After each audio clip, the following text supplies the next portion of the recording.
This next video is on traffic studies and what it's about.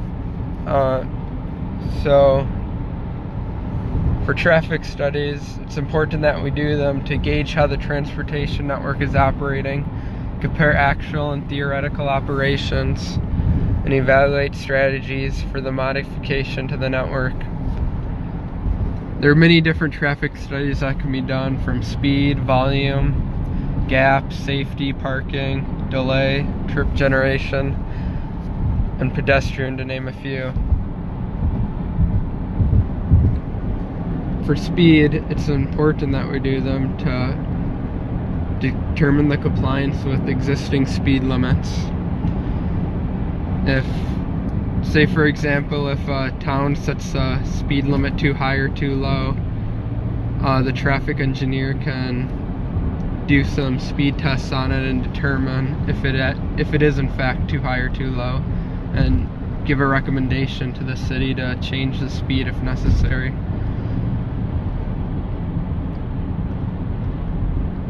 And it's also important to set speed limits, safety analysis, speed humps, and design.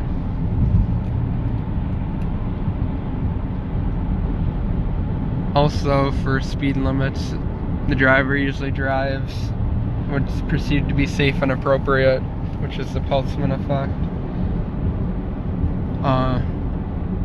In order to collect this data, a speed limit should be set at the 85th percentile.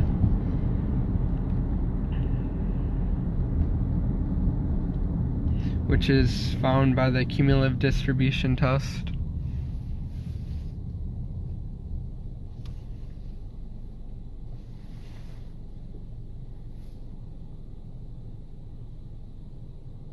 So for speed studies, some variables you can calculate are the time mean speed, space mean speed,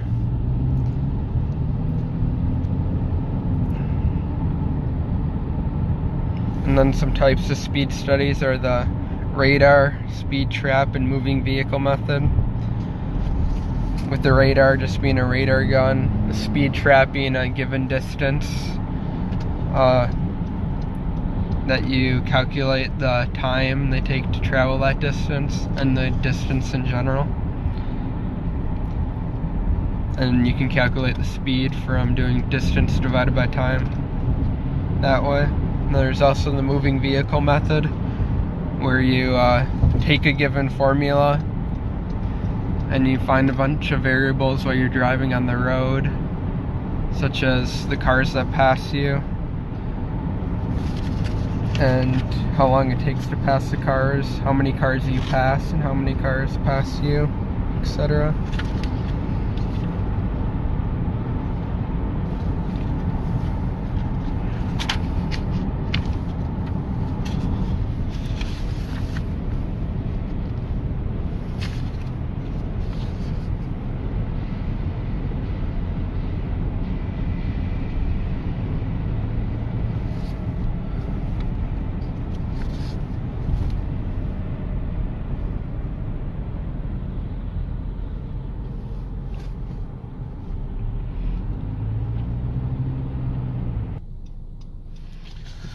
Also for speed studies, to set the trap length, a good rule of thumb is 3 times the posted speed limit in that given area. And then for the speed studies, you can graph all this data on an Excel spreadsheet to determine the speeds for that given area. Also for the moving vehicle method, it's best to have 2 people, driver and recorder, and the information recorded, such as the length of section, number of vehicles going in opposite direction, time required to travel section, number of vehicles passing study car, number of vehicles passed by study car.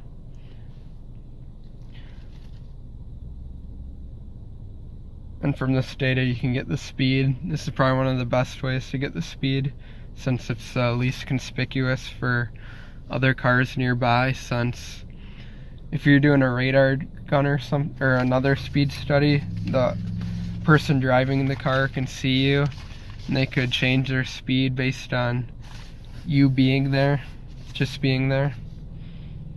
Where this way, the moving vehicle method is less conspicuous.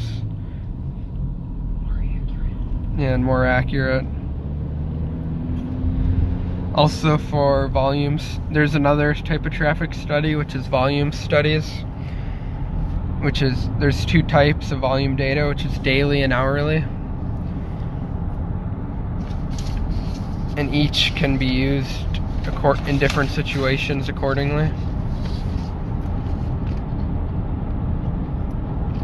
So for hourly versus daily, some specific ones are the 30th maximum annual hour.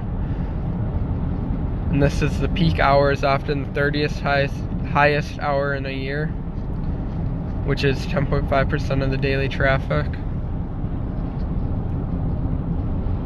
The 8th maximum daily hour is calculated at 55% of the 30 maximum annual hour. And the peak hours represents the first maximum daily hour. Typically occurs during one of the 3 peak hours. You can also assume a couple things, such as for the peak hour, assume a 30 maximum annual hour.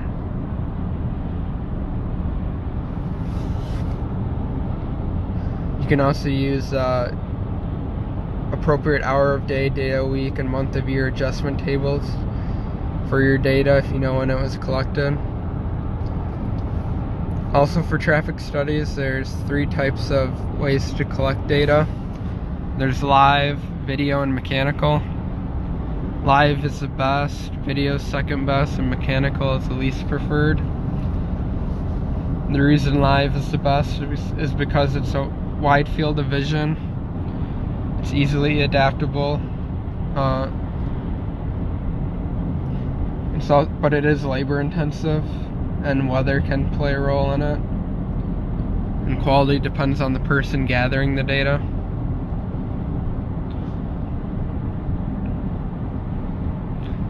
Also, it's important for live, as said earlier, to blend in with the surroundings.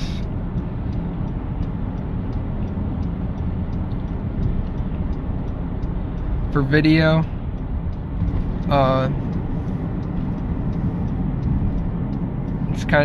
it's a little harder, since once the cameras are set, they can't easily be moved.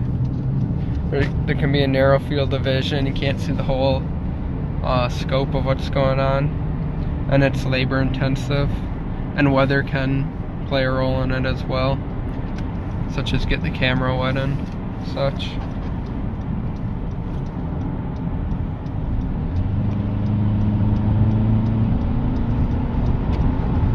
The other type of traffic study is mechanical. It's the most common in tube counters. It's usually not the best though, since it can easily be tricked by other people. And for this road, I'd say that you could do a moving vehicle method, since there's not too many cars and it'd be easier to do. And I'd probably do, like, on a bad weather day, I'd probably do like the speed trap or another type of speed study.